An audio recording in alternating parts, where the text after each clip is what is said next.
One of the vital aspects of an election is that it's safe.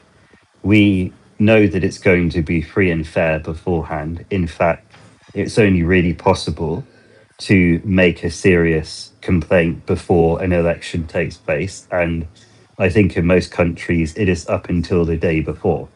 So the complaint has to be put through as an urgent matter by those who are not directly involved, because those who are standing have no power to invalidate the election itself, and they shouldn't really expect to be able to invalidate it by saying so, especially after the results have been announced and they're found to have not come first. They're not allowed to seek to invalidate the result of an election. In part, that's also to stop troublemakers from trying to act as a sore loser, which some people have tried to do in the UK before in our elections. So that all has to take place before the election day. It's very important that that is kept to. Otherwise, we see the chaos that we've seen in some parts of the UK where people throw all caution to the wind and burn, damage, and smash up our local area.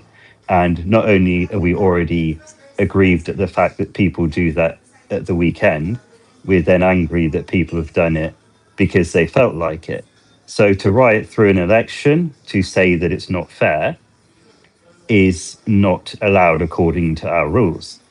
It has to be accepted as it is. Now, there could be an investigation later, but that can only be started if there is sufficient evidence that a justice can see and can witness in person in order to justify even stating that there could be an investigation. It doesn't happen immediately. It's okay to say it or to post something on an app. It's okay to do that, but it's not going to be read or taken into account, no matter who you are, where you are, whether you've got money on your card, whether you've got money in a bank vault.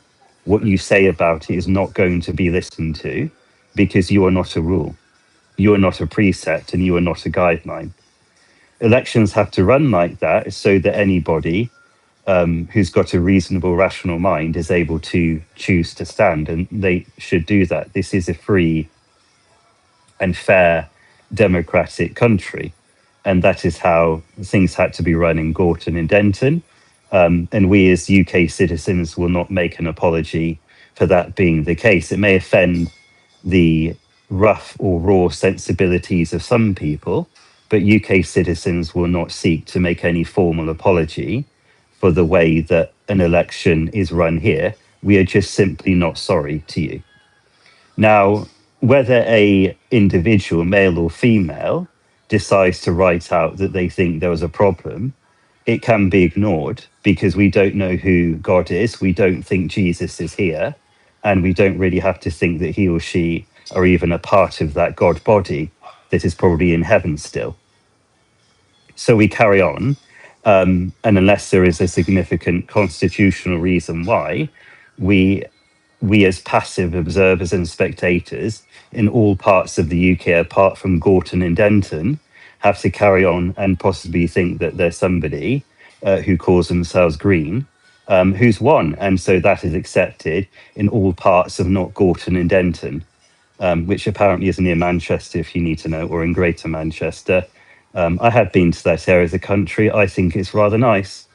So we have to carry on. And it's not really yet another day that, in which God has put a sun into the skies of all people on his horrible, grubby little planet to contact or call out the police as if they're still touring and as if they tour 365 days a year.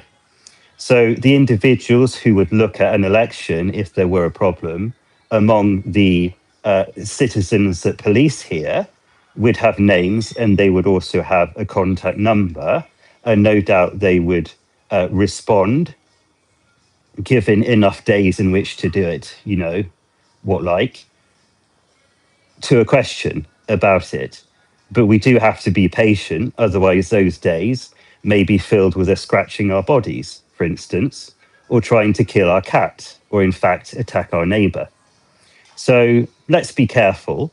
when something is definitely being talked about or whispered about across the UK, that we're not criticising a citizen who doesn't live in Gorton and Denton, and even as a policing employee, is not going to be dealing with Gorton and Denton in Greater Manchester.